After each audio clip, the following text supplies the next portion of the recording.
welcoming Anthony Taylor from SMA Strategy Consulting. Very excited to have you here today. And, maybe you can start, Anthony, just by, I don't know, just give a little bit of a background about yourself and how you started your company, how you got involved with, strategic planning facilitation to begin with. Yeah, absolutely. Well, thanks, Gina, for having me. Thanks, everybody, for being here. So, SME Strategy founded 13 years ago.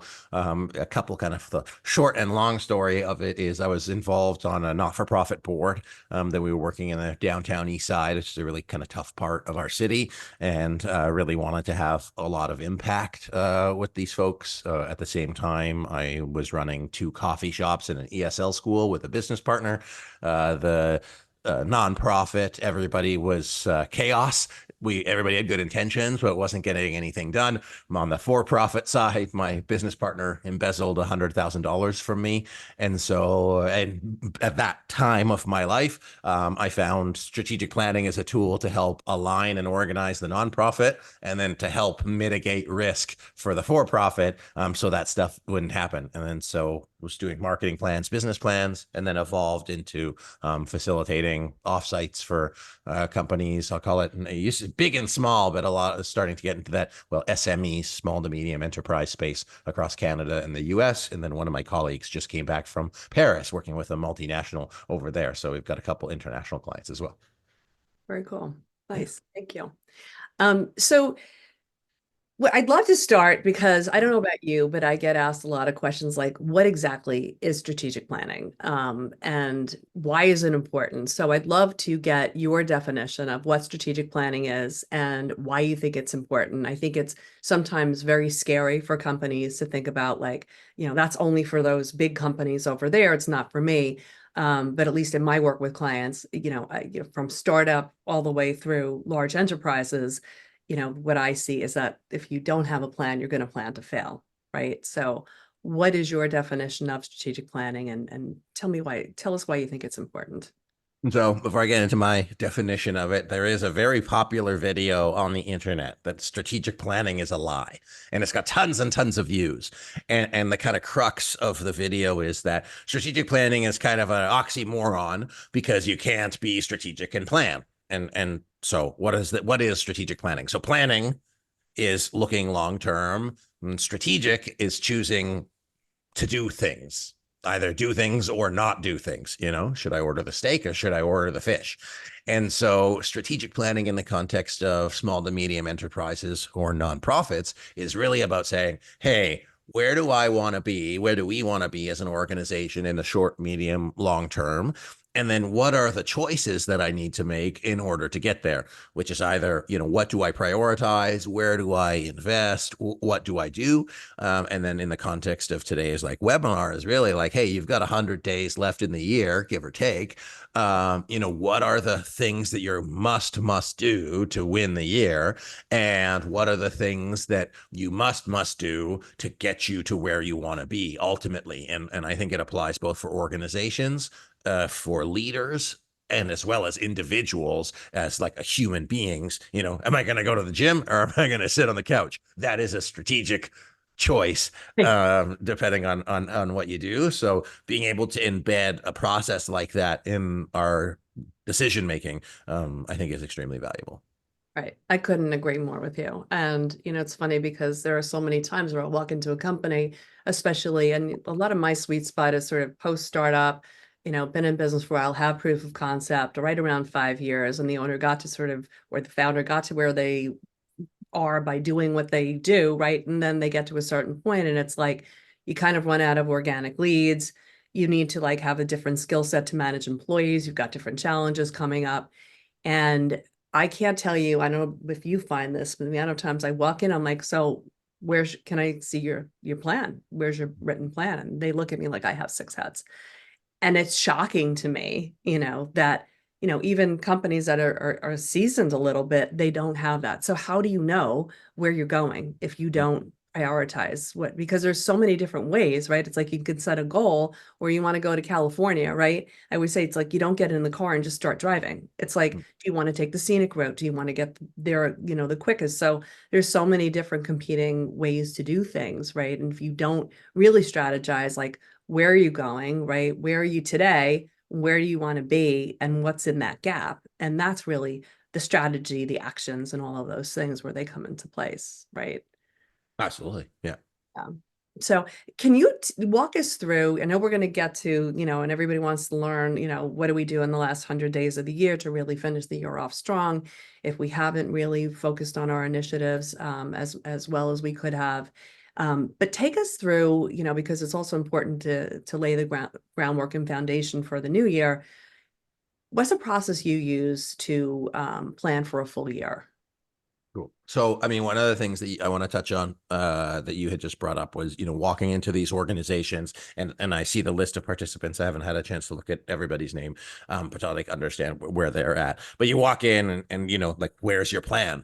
And it's the difference between it's an implied plan and it's an explicit plan. It's like, hey, is it in your head? And is it on paper? Does everybody know what the plan is? Or does like some people know what the plan is, or some people think they know what the plan is? So the nuance there is critically important before getting into the process. But like within the process, we look at it within 5 steps. And I'm happy to send a slide out after for folks to view.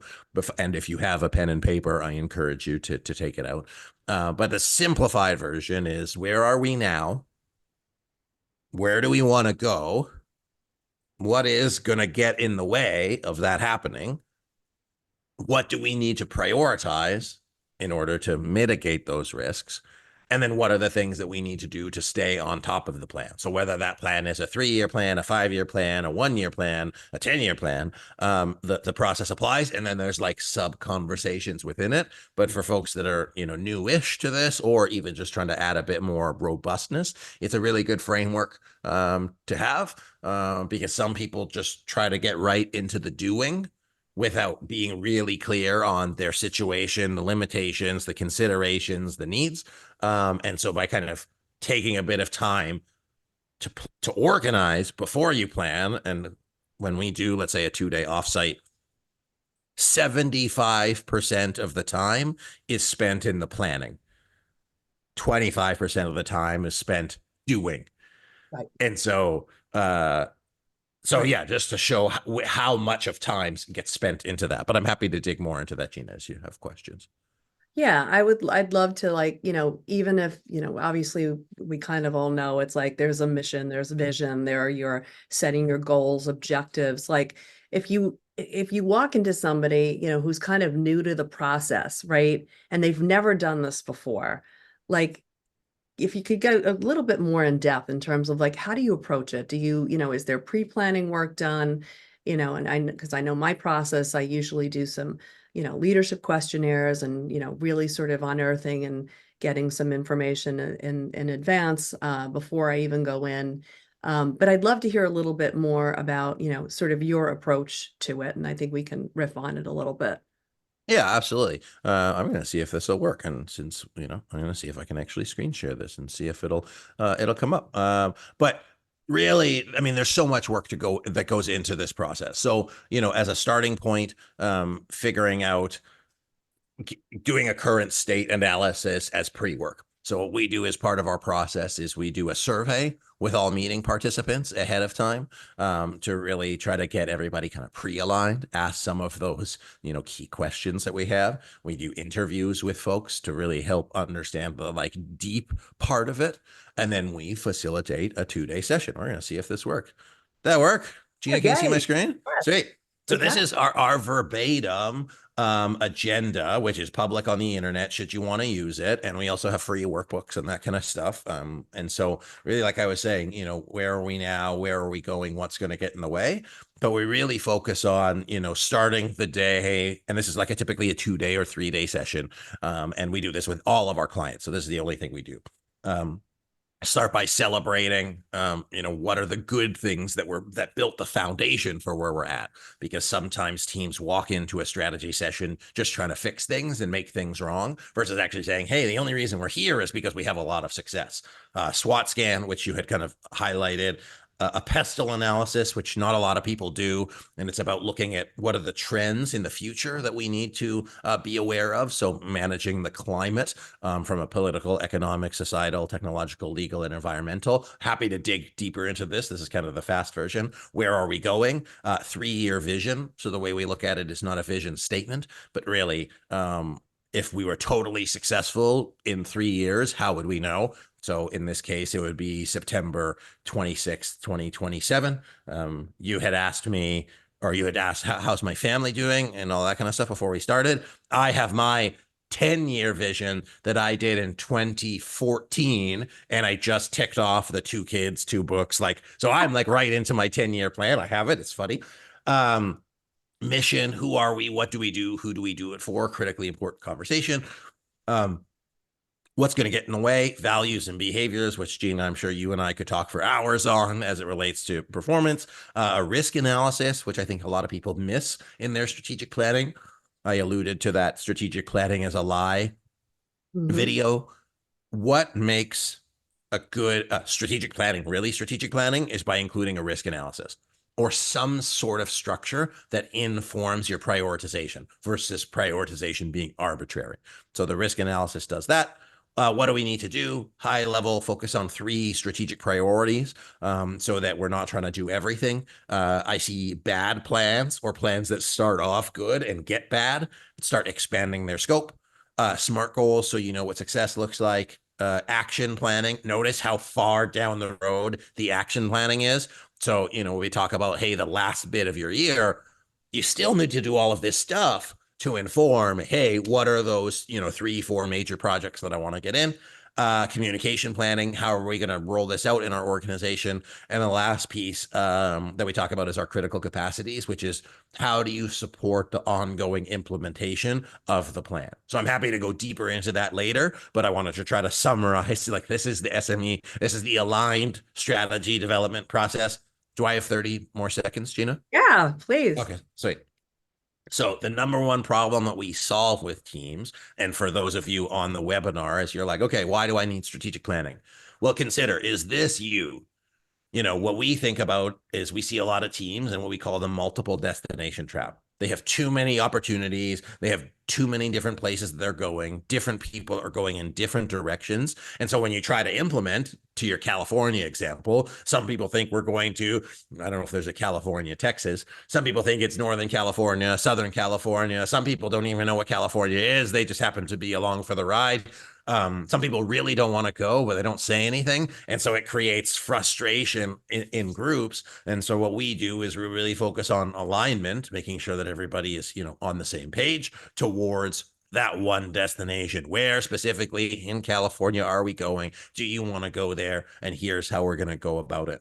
It's really about putting a good structure to have decisions so that when you're making a decision every single day, it helps you get to where you want to go. Because if you're not getting closer to where you want to go, you're going further away. And I think that's a really important, like, contextual thing for folks on the call. And again, I don't know who's on the call and what kind of things they think about, but you could apply this to everything in your life. Save work. 100%. I couldn't agree more. And just to let everybody know, I should have said this before, we're going to be taking questions at the end of this. So if you do have questions, if you drop them into the Q&A, I'm going to open that up. We will see those and we will address them after we just get through all this information. So we definitely will be answering questions because that was a lot that answered great stuff that Anthony just shared. So you talked about, I always say the 2 things. Well, Warren Buffett said it, so I'm going to quote him. If you have more than 3 or 4 priorities, you have none. So same thing, the multiple destination trap that you call it, I think that's a genius statement because I don't know about you, but, and I call it shiny new object. Also, it's like, and I worked at a company where there would be like, we'd walk into an executive meeting, we'd have 50 things from the week before, 50 new ideas, and nothing ever got done. So, one of the things that I do when I'm in a strategic planning session, because first of all, people are kicking and screaming, at least in my experience a lot of times getting them together. Then you finally get them in the room and they want to talk about everything. And you can't stick to the agenda if you're talking about everything. So I have this thing I say, let's not solve that now, but let's document it and get all of the ideas, right? But it's why is it so important to just focus on a few things in your estimation? Um, I'm trying to capture all that. Why is it important? I mean, how do I can I show you another, can I bring up another Yeah. slide? Is that okay? You So ready? Okay with another slide? hopefully, well, you don't have a choice, everybody. You're stuck. So no, I'm just kind of kidding. Kind of. But I mean, this is really how we think about it. So when we say imagine that your organization is a building and your building has 10 floors. So we're looking at the image on the left. Okay. So every floor of your organization, company, business, whatever, it's 10 stories. You have 100% of your time, money, energy allocated to everything that you do. So if you have 10 different priorities, you have 10 different floors. That means that if you're kind of spreading it evenly like peanut butter, you've got 10% for each, which means that you're making a little bit of progress in a lot of areas. Okay.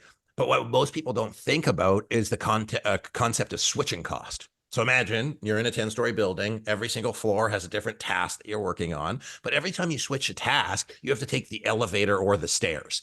You need to get back to your desk. You need to like boot up your computer. You need to like boot up your brain. You need to like get focused on the task. So in addition to only having a little bit for each task, which is you're not going to get very far, you have switching costs that is eroding your ability to focus, ability to get stuff done. And then so it's hard enough on the individual.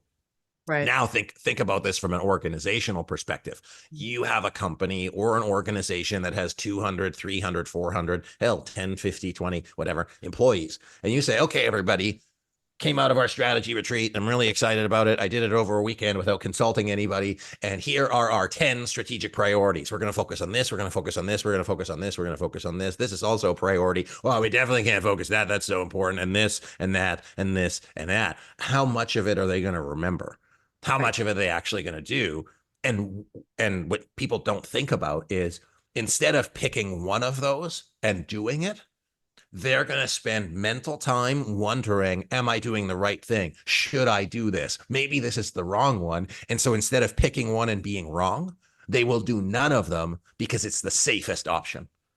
And most people don't think about the impact of their like directives on people because modern day survival is not looking stupid and not getting in trouble with your boss. And so by doing nothing, it's safer than doing the wrong thing, which is crazy.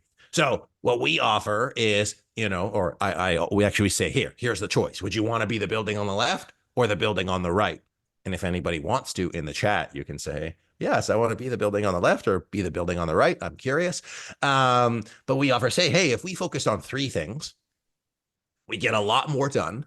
It feels like we get a lot more done. We say no to everything for now. We focus all of our energy there. It helps everybody in the organization know what to work on. We make significant progress. It feels like progress, and we decrease switching cost. And so you don't get to the end of a year or a quarter or a strategic planning cycle where you're kind of in the same place. You're not exactly sure if you did anything. And then ideally, you accomplish one of these and then you move on. So I Right. say, hey, we have to focus on marketing systems. Great. Focus on the marketing systems, get them done. And then we can use it as like building blocks versus kind of spinning around in circles. Right. So smart. So smart. And it's funny. I always say it's sort of an opportunity cost, right? It's like, and a lot of times people have an idea, right? I was working with clients yesterday and they said, well, we're going to make this course and that's going to be, part of our revenue or whatever. I said, all right, well, let's look at that. And, how much is that bringing in and how much time did you spend? And then you look at the different revenue lines, right? And their main revenue line is, 80%, and the other things are, these smaller little things. And I'm like, you have to understand there's an opportunity cost, right? Because you're going to create that thing and then you've got to promote it, right? And what's the capacity? What's the impact you can make with those things? So I completely agree. And again, it's like people get excited about things, but you have to sit there and vet. It's like, is that worth doing, right? And constantly be asking us, right? Because it's always the immediate is always coming at us and coming back to, and I think one of the greatest things about planning is it keeps focusing you on what's important, right? Because we all have things coming at us day after day after day, and both personally and professionally, right? And if we don't keep our focus on what are the important critical things that must get done to lead us to our goals, you wind up nowhere, right? Absolutely. And also, I'm not impervious. I have, the things that are like the shiny objects Oh that pull yeah. me, like, and there is a case for that kind of thing, right? There is a case for um not having a plan that is so rigid that you miss out on opportunities. Like, some opportunities that aren't in your plan are very good. Some things you need to build for the long term, because even though they start at zero, like, they need to be built. And so that's like the importance of like vision alignment over priorities. the Right. the analogy that I talk about is, what are you more focused on, the road or the destination? People get so focused on the road, the task, versus the destination of here's where I want to be 5, 10, 15, 20 years from now. Betsy has a conversation about adapting the model. I'm happy to go into it and answer it later, but fundamentally same model. You just have to be even tighter on the execution, but even more clear on the end point. And happy to answer that more in depth Yeah. later.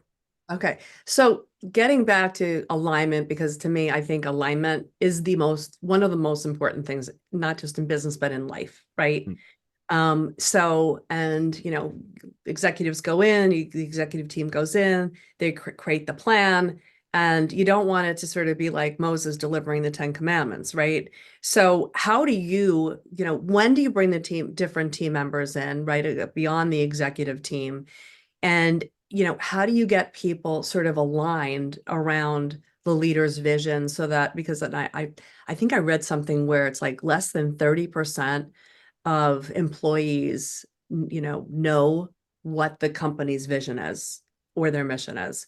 So if you don't know what, your company's vision is, and even less know how they impact that mission. So what's your strategy? Like, how do you work with companies to get people aligned around a plan so that it is compelling and it is executed properly?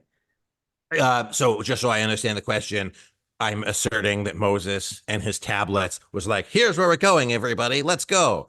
Or just so I understand what, yeah, okay, great. Exactly. Yeah. Their Like you're original just kind of tablet. delivering it and saying, here's what we're doing versus like, which you can do that, right? Is that the right thing to do to just deliver the plan?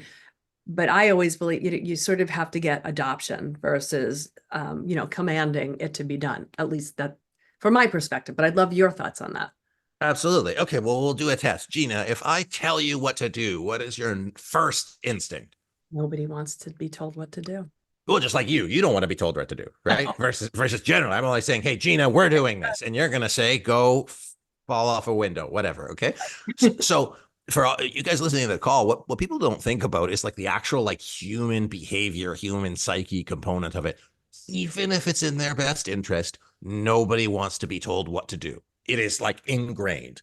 And so if you as a leader say, here's where we're going, some part of every single person is going to say, you can't tell me what to do, even if they're the boss. So there's going to be some level of built-in resistance. And so to successfully implement a plan, because I'm not talking about create the plan. Creating the plan's easy. Implementing is what we're actually about. Getting to where we want to go is what we're actually about. So you have to say, okay, what is going to have the highest likelihood of buy-in? And so instead of saying it is the leader's plan, because that's bad in the sense of not moral bad, it's okay, it has to be our plan. So who is our? Our are the senior leaders, because they are the folks that are leading the plan. So whether that's the board, whether that's the senior leadership team, whether that's the senior management team, whatever that's the big leadership team, whatever words you use. So let's say it's the exec.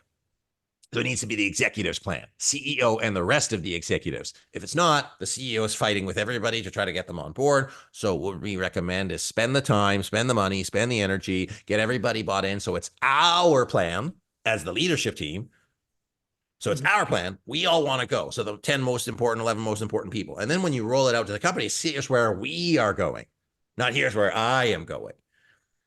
Now, here's where the company's going.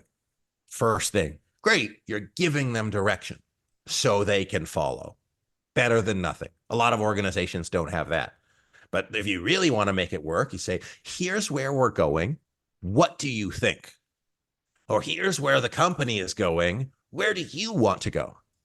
How does where you want to go align with this? How do you see yourself contributing to this plan? How does this plan impact you versus this is how the plan impacts you? So it's basically the same, but you're asking instead of telling. You're offering, hey, Gina, do you want to go to California with me? Do you like California? Right. If you don't like California, and I'm like, hey, we're going to Napa Valley. Okay, that's where we're going on our trip. And you're gonna say, well, I don't like Napa Valley. I don't like the sun. I don't like tanning. I don't like golf. I don't like wine. Why are we going to Napa Valley? You're not going to be very excited in the car ride, are you? Nope.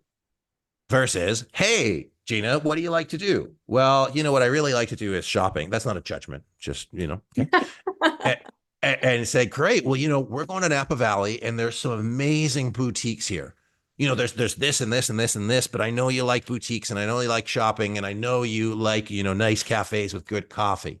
And there's tons of them in Napa. Does that sound like something you'd be interested in going to? Be like, heck yes. I'm not going to talk to you about the golf or the wine or the other things. You couldn't give a poop about it. So you're bought into what's important to you, not what's important to me. And so companies, leaders get so focused on what they care about, they forget about what their people have. Oh, we're going to make 10 bajillion dollars. Okay, well, it sounds like you're just going to change a bunch of stuff and make my life harder, and you're not going to pay me anymore. Versus, okay, well, here's how this is where we're taking the company, and here's how it impacts you. Yes, we're going to be making a bunch of changes, but in principle, these changes are beneficial. So yes, there's going to be pain, there's going to be changes, but where do you want to go? And how can we make sure that we're going to the same place? Because if we're not going to the same place, we're going to different places. So I know I kind of divert it a bunch of different ways, but the ultimate thing is how do you make it everybody's plan versus the leader's plan? Right. No, I think that came through clear. And that is, I think, so important because like you said, nobody wants anything shoved down their throat or be told what to do. I think, but there are ways to make things, exciting for people, right? And get them involved and gain buy-in. So I do want to shift gears a little bit because this is an important part of the webinar. We talked about one of the things that I'm doing with all of my clients is we set up Q4 sprints where we look at it's kind of like, and it's sort of apropos to let's say if the fourth quarter of a football game, even we've all seen games where teams are way down and can come back and completely win. So if let's say that you didn't follow through on your plan or you didn't have a strategic plan and you hadn't clarified priorities, what are some ways would you say, what would you do? I have ways I work with my clients, but how would you help clients who came to you in that situation? They're like, hey, we still have one quarter left. What can we do to make impact? Are there things that people can do, companies can do to really, sort of come back from behind, right? And win the year out strong. So this might be a little bit, we'll call it contrarian, is don't think about it like you only have the fourth quarter. Because, and while it is like in a calendar, like very, very true, it's typically the short-term thinking that messes organizations up. It puts unnecessary pressure on folks such that they kind of do the wrong things fast instead of the right things slowly. So I would still take the time to say, okay, yes, we have a quarter. Yes, we absolutely want to make sure we get some stuff out the door, but let's make sure that we're not pushing nonsense work in the next 3 months, where we really should say, hey, we have a 9-month project. And the most important thing we need to do is a 9-month project. So let's finish the year strong by doing the first 3 months of that 9-month project, because that is the most important thing. So you're never too rushed to do the right work. I'm going to sneeze. Give me one quick second. Bless you. Thank you very much. And so, but in that case, the first thing I would do is I would get the team together and say, great, here's where we're at. Where are we at in our strategic plan? How did we do? And then look at what are the most important things that we need to do. I think it's called the Eisenhower matrix of urgent and important. And so I would look and list all of those kind of projects on and do the same approach with saying, hey, yeah, maybe we have 15 or 20 projects on the go. what of these things are really important for us? What are the things that are really impactful for us? How do we get that in? I might get really granular and say, great, it is a sprint. So let's apply really appropriate project management. Let's rescope those 1, 2, 3 projects. Let's make a really good project plan. Let's stay on top of it. Like, it's hard to keep a project plan going really, really tightly for 52 weeks. It's a Yeah. lot easier to do it for 13. So just say, we don't need to be perfect. We don't need to do it forever. Let's just focus on the motion and like build the habit of doing this. And so I would say, great, project scope it, 1, pick the prioritize, 2, and I would say get really, really good for a short amount of time, because not only will you make progress on that project, which is of course great, I think the bigger benefit you have is to really lock in good habits for a team to say, well, we can do this. So I'd say, like, for those that are on the call, hey, what's one thing that's really important to you? You want to improve meetings? Improve your meetings only for the next 10 weeks. They can go to shit after that. Just say, we're going to be A++ on meetings, or we're going to be A++ on communication, or we're going to be A++ on financial reporting. Get it really, really tight for a short amount of time. You're going to realize it's not as hard as you think. And then you're probably going to sustain it. And that's really what's going to crush it for the next year. But even in 3, 4, 5, 6 weeks, you're going to notice, whoa, we are so much better as a team. It's going to support better communication. It's going to be way less frustrating. And you're going to trust each other more. And like, that is really the juice. Like, projects come and go, but like, the better you can focus on the dynamics of a team in the next 3 months, trust building, communication, effectiveness, clarity, that will pay dividends for a lifetime. So that's where I would focus the next 3 months. That's amazing. That's great. And it's a great way of looking at it.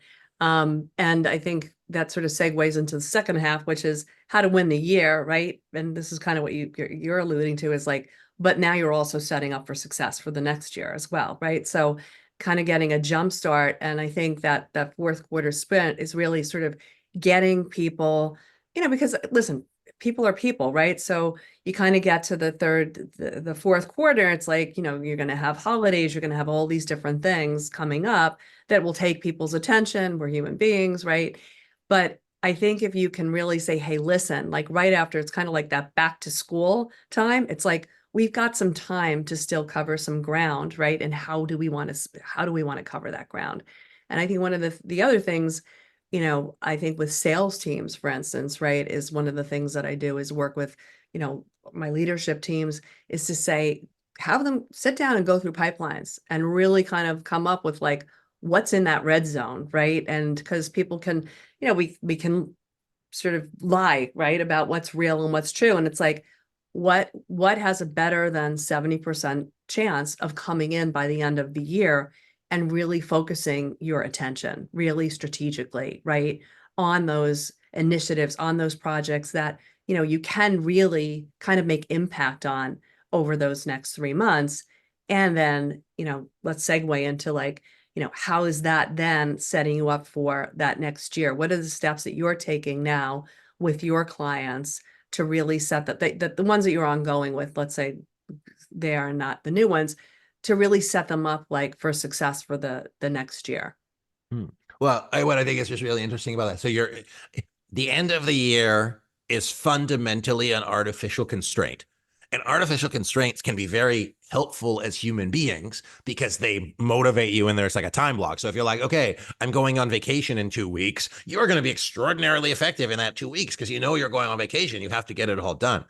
Psychologically, setting up boundary conditions is just like setting up a game for yourself. So why it's helpful and why everybody's productive is because, hey, it's just a game. So in the course of sales, or in the case of sales, you're saying, hey, I want to sell $100,000 just in this quarter, whatever it is. That's my target. And so it's a lot easier than saying, hey, I'm going to sell 2 million. It's okay, just this little tranche of work, just this little tranche of time. And so why most strategic plans fail from an execution standpoint is that 1100 days, which is 3 years, feels 1096, feels very long. And it is very long. It's hard to sustain that.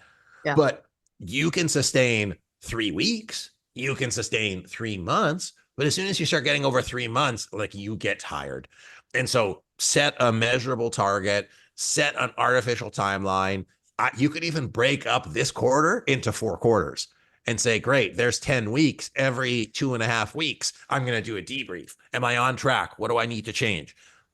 Most people don't set up iterative checkpoints to see if what they're doing works. Because if you go on a losing tactic, ineffective tactic for 9 weeks, then you'll never know, was it, you could have stopped at week 3. The flip side of that, and why I was saying 3 months isn't really that long a time, is that sometimes there's a lag time. Some stuff takes 3 months just to figure out if it works or not. And so if after 3 months it doesn't work and you're throwing it out, you're actually moving too fast. And Right. so you kind of got to be slow and smart, but it is an opportunity to do iterative tests. I'm going to try this for 2 weeks, see what works. Again, it depends on context, organization. So I think low and slow is usually the best way to go. But it is a really great time to get a lot of things off your list and feel like at the end of the year, I got it done. Great. So walk us through a little bit, how, you're going to set up now for the new year. Like, are you working with clients now and checking in and saying, hey, let's get, just our strategic plan, are you revising and then, iterating on their strategic plan going into the new year? Like, how do you approach a new year? Uh, Personally, we don't, because we've set up here's where we want to be in 3 years. We Okay. just say, hey, are we on track? Like, we made our plan? Let's work the plan. Right. And then we stay on top of that. The planning cycles are, so for example, there's a group that I'm working with in November. Their planning cycle is November to November, so versus a calendar year. But what helps about having the November to November is in September, I can say, hey, we are 6 weeks, 8 weeks, 3 months away from reviewing our strategic plan. It's a great opportunity to make sure you get the qualitative data that you need to know if what you did over the past 9 months worked or not. It is a great opportunity to knock off some of those key projects to make sure that when we get into the review, we say, hey, we did this stuff. So the benefit of these type of constraints is it's technically called the punctuated equilibrium model. Most people won't do anything until half the time that they've been allotted to do it. So if you have like 2 months to do I've an never exam, heard that before. I've heard a lot of these things, but that's interesting. it's like a scholastic term. And Right. so not the book company, but just like in school. So yeah, if you've got a month to do a paper, you're going to start it 2 weeks in, because that is like your brain to do it. So by having these types of constraints, it helps people. It's why we do quarterly check-ins. It's why we do monthly project calls. It's to like build the accountability in, because otherwise people get to this, oh, it's a month, 2 months, 3 months before our 3 year strategic plan. Shit, we didn't do anything. Well, we might as well just like jump on it. So that's why like the yearly reviews are critical, to make sure that there's accountability. So Yeah. we just like, hey, let people work their plan and give it a wider time frame, to really get the stuff done. Okay, great. So in your and I did you want to leave a couple of minutes for it? And if anybody has some questions, they're starting to come in on the Q&A, but just put them into the Q&A and we're gonna go ahead and we'll answer those. So what in your experience, Anthony, what are the characteristics and qualities of leadership teams that are most successful in executing their plans and achieving their goals? Is there a set of characteristics that you see? So this will be it's not a plug. We literally studied this. So Like anything you want. this is like people smarter than us have said, here is what characteristics correlate with strong strategy execution. So strong alignment, making sure that we're on the same page, clear responsibilities and accountabilities. Everybody knows what their job is and what their job isn't. So when we're having conversations, I'm talking to you as the CMO, you're talking to me as the CEO. Here's my job, here's your job. Like, we don't start getting into this like weird Venn diagram, if you get what I mean. Yep. Communication, effective communication structures, which means not just, hey, we're talking, but we have regular cadence with the right stuff in it. Mhm. Tracking, monitoring, reporting. We're dealing with reality versus feelings. We need more sales. We need less sales versus we need 100,000 more sales this quarter. Or our customers aren't happy. We have 17 complaints about the same problem in the code, whatever. Values, behavior, and culture. This ties into like strong psychological safety. People can like challenge each other, call each other out on their BS. That there's like clear expectations in terms of how we work together. I know you're on the East Coast, I'm on the West Coast. Different people have different approaches to like, do I wear my shoes inside the house? It's like, hey, how do we do things around here? The more clear, the more clear ways we can do things, the easier it is. If folks on this call are from New York, I would have no problem saying there's a way of doing things in New York that doesn't necessarily isn't exactly the same in somewhere like Hawaii or North Dakota or Texas. There's a different way of doing things in Texas, generally speaking. And then leadership and change management. This is like the thing that you were talking about earlier around, is it my plan or our plan? And Mhm. are we like managing the change, or are we pushing the change on people and expecting them to kind of like do what we say? And so if you have these characteristics that are supported within your organization, you are likely going to have a strong correlation to strategy execution, because it's not just doing a bunch of stuff, but rather putting the environment around your team and your organization, top down, bottom up, that supports effective collaboration, effectiveness, communication, trust, and all that kind of stuff. That's great. That's great. So we're starting to get some questions. One was, where can I find those screenshots that Anthony shared? I don't know if we can drop Oh, those. I don't even see that. Yes, you can find that on our website. If you go to smestrategy.net, if Gina wants to send out the slides, do I want to send out my slides? No, I probably don't want to send my slides. So you can, and I say that because it is our full like alignment program kind of thing. Yeah, If no, you go, Anthony, yeah, Anthony has a whole library of free resources on his site that he shares. So, we will drop the link in the chat. Sharon, can you drop the link to everybody in the chat um, of Anthony's website where we can find him? if you go to our approach page, it'll show you those things, and it'll walk through this and a couple other ones that we haven't covered. So our approach page is probably the best place to go on smestrategy.net. Okay, great. So from Betsy, we have, would you revise this approach looking 3 years ahead in any way for a complete startup, and taking you back to the first thing you spoke about? I would revise the approach in the sense that for a startup, there's a lot more learning points. So, like, it's a lot more iteration, but I would also go further out at the same time. So, I would actually say, if this startup is fully successful, like, what do I want it to be in 10 years' time? What do I want it to be in 5 years' time? What do I want it to be in 3 years' time? What do I want it to be in 1 year time? And then I would then break it down to say, if this is where I want to be, I know where I want to be in 10 years. That's my like long term, but here's where I want to be in 1 year. Then I would iterate it, and then I would just like test and iterate. There's so much testing and iteration has to go on in startup mode. I'm a startup founder. I've had a lot of different businesses, more than I can cover in this webinar, which means I'm really good at doing things badly. And And so, there. yeah, so just same approach, different level of zoom. Okay. And then we have a question from the perspective of using a facilitator. Can you tell me what are the benefits? Can our executive team just do this planning work on our own? I Why mean, you could do it on your own. Are so you? what's the benefit of what's the benefit of using a facilitator? Okay, well, this is probably a whole other webinar, but in short, Robin, if your team is doing the work, don't use a facilitator. Now, the issue is if you're not doing the work.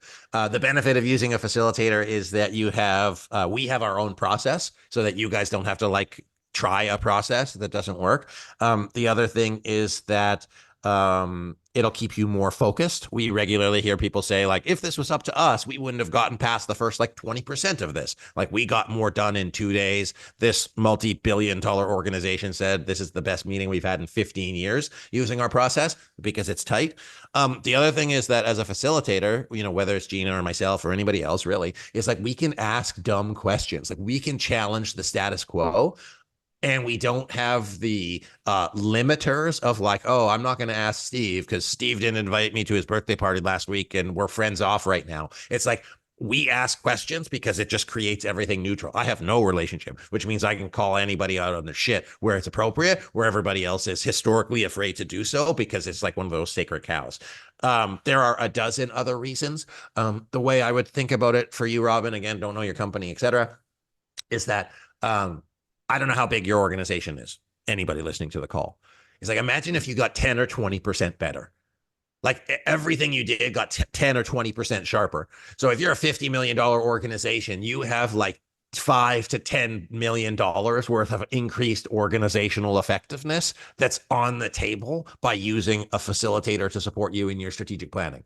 So some folks might say, like I sit in $40,000 meetings. That's all I do. Like, that's how much a 2-day meeting costs with time, money, energy, hotels, all that kind of stuff. And for my clients, they will pay for it gladly. And I'm sure Gina the same, because they know that that's not a $40,000 cost. That's a 5, 10, $20 million upside by getting everybody focused, because we can really dial your group in to make sure that you're getting the most out of it. So yes, your team could do it probably, but are they? But the other thing I'll say about that is, if your team doesn't have a facilitator, you are the facilitator. So Robin, if you need to facilitate your team, it means you can't participate. Often it falls to a CEO, and then that they can't lead the group and be part of the group. They can't digest thinking because they're wearing too many hats. So for that, kind of reason alone, it's worth the price of getting a facilitator.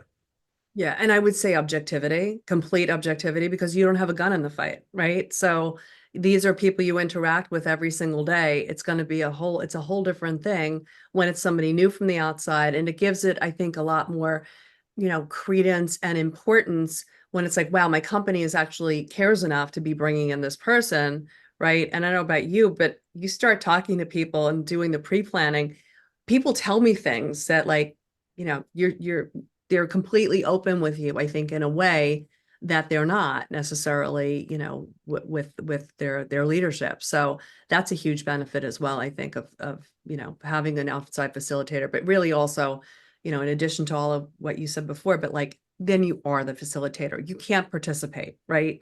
So I think it's so important to have that. So are there any other questions? Anybody? Let's see anything in the chat, if you want to throw it in the chat, or if you want to just throw it in the Q&A. Nope. Everybody good? Oh, we got one more. Can I ask a question of folks? Go for it. Is that a yes? Yeah, so, of course. So my question to folks on this call is, what is the one thing that you are going to focus on with your team over the next quarter? Like, not necessarily what are you taking away, because of course I'm interested in that too, but like, what is the thing that you're going to do? Where is your strategic priority? What is just do one thing, is kind of like in closing, is don't try to do 10 things crappily. Do one thing really, really well. So where is the one area that you want to focus on with your group, with your team, with your organization, that if you built a project plan, if you got really tight on it, that would be the area that you would focus on? So that's my challenge, question, reflection, etc. But Okay, Gina, so it looks like there's another question in there. and Rachel said she's going to focus on sales and prospecting. And okay, another question we just got from Jeannie is, what strategies do you use to get the employees to buy into the planning process? What strategies? So, I mean, the first thing is sharing the plan and the process. So like, not just the plan, but the process that led to the plan. Here's how, we made this thing. We did surveys, we talked to our executive team, we met for 2-3 days, we walked through this process. Here's what we heard. In principle, that process is informed by stakeholder feedback, whether that stakeholder is, every executive talked to their employees or had some idea of where their employees were at walking into the session. In nonprofits, sometimes we do formal stakeholder engagement. Then we say, okay, we got all this information. We came up with the plan. Now we're rolling the plan down. So here's where we're going. Here's what our priorities are. And then you say, everybody else, what do you think about this plan? Not like, do you like where we're going? But how do you see that you can support it? What are the questions that you have about it?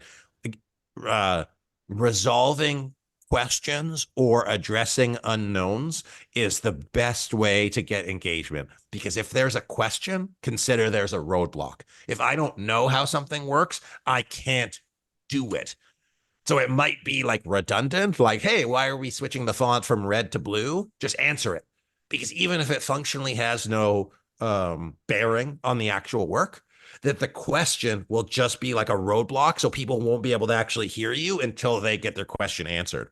I get that a lot in strategy sessions where folks are walking into a strategy session just with a bunch of existential questions. They can't hear a word I'm saying.